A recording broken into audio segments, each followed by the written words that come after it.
Hello everyone, my name is Salmoti, NIM 332400008, and today I'll be presenting my research title, A Morphological Analysis of Free and Born Morphemes in the song All I Ask by Adele. So let me start with a little background. I chose this song because the lyrics are very emotional and beautiful writing. She also known for her clear pronunciation, which is one reason her songs are often used in English language learning. Besides being popular, LIX has many interesting word formations, both free and homomorphic, which make it perfect for morphology analysis. Throughout this study, I want to see how these units of meaning actually work together to create emotional and grammatical depth in her song. Now, moving to the main purpose of my study. There are three research questions I wanted to answer. The first one is what type of free morphemes are found in the song. The second one is what type of bond morphemes are used. And the third question is how do both free and bond morphemes contribute to the meaning of the lyric. So basically, I want to find out not just what kind of morphemes appear, but also how they affect the message and emotional expression in the song. The object of my research is, of course, the song All I Ask from Adele, album 2015, released in 2015. The song expresses vulnerability, sincerity, and deep emotion. It's actually one of Adele's most heartfelt ballads. I used the official lyric as my main data source to make sure everything I analyzed was correct and valid. The objective of this research is to identify and classify the type of morpheme used in the song, and to describe how they function to form word and meaning. The benefit, I would say, is twofold. First, for linguistic understanding, and the second for language learning. By analyzing morphology in a song, English learning can understand how words are built and used naturally. It can also help them notice patterns of word formation, which can improve both grammar and vocabulary. For the theoretical background, I used the concept that a morpheme is most meaningful unit of language, based on Katamba definition from 1993. Free morphemes are those that can stand alone, such as love, night, or friend, while bond morphemes cannot stand alone. They need to attach to another morphemes. Examples include at, in, on, or ness. Bond morphemes are further divided into two types: inflectional, which show grammatical category like tense or plural forms, and their functional, which change the word meaning of or class. These are basic ideas that with my analysis of the lyric. Now let's move on to the finding, which are the most interesting part. In total, I found 97 morphemes in this song OAX. These morphemes are grouped into four categories: free lexical, free functional, bonded functional, and bond inflectional.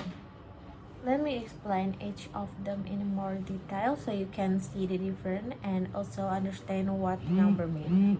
So first, the free lexical morpheme, there are 43 of them, which makes up 44.33% of the total.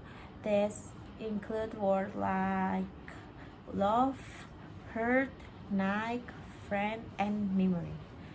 These are words that carry the main meaning in the song, the emotional and content-heavy ones, because they make up almost half of all the morphemes. It shows that the lyric really heavy on strong emotional keyword to express feeling of love, pain, and longing that can create the soul of the song and help listener feel the message directly.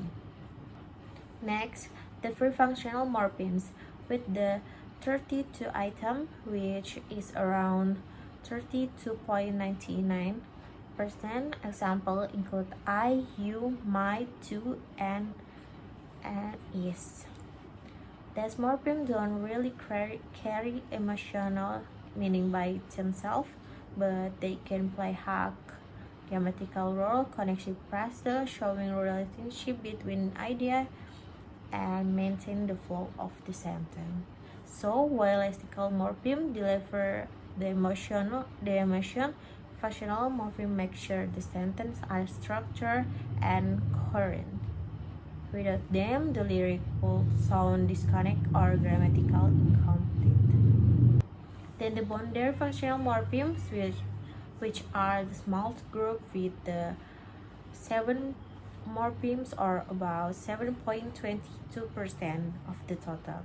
Some expansions are unspoken, meaningless, forgiveness, and honesty.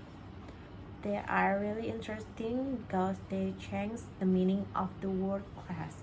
For example, from the verb to noun or adjective to noun, even though there are only a few, they give deeper layer of meaning.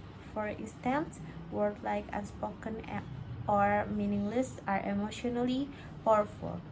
They express something abstract and relative, which makes the lyrics sound more poetic and sensual. And finally, the bone inflectional morphemes. There are 15 of them, which is about 15.46%. Example includes care, love, and asking and holding. Inflectional morphemes don't change the word class. They just mark grammatical feature like tense, aspect, or number.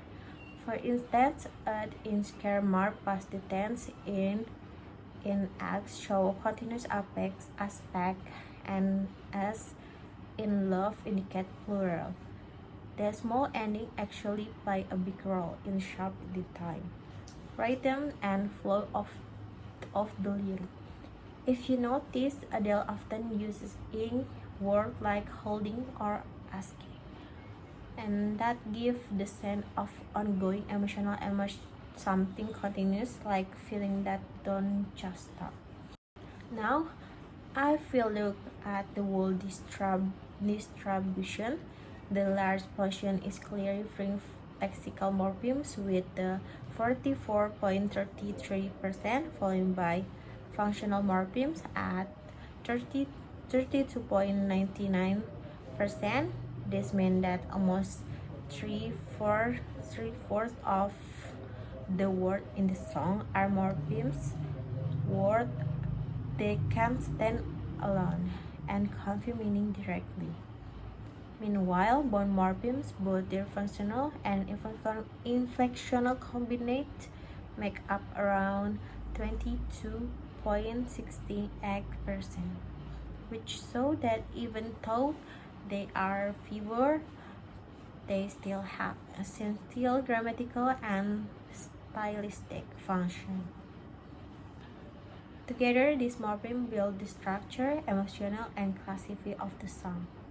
In short, the high number of free morphemes reflect the emotional strength of the lyric, while the bone morphemes add structure, rhythm, and grammatical accuracy.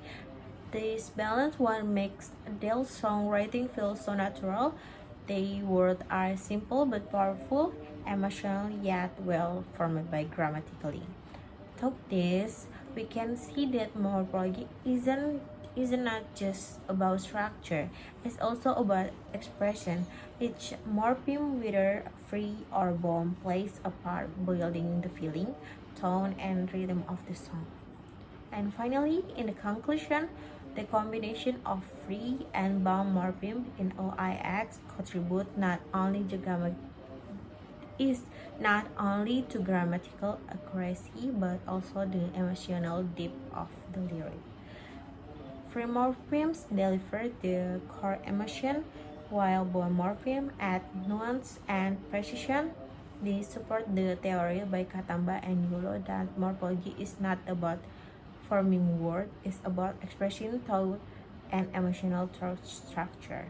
So overall, this research showed that linguistic elements like morpheme can make a song sound more expressive and meaningful, and it also help you to learn English in a more natural way through music.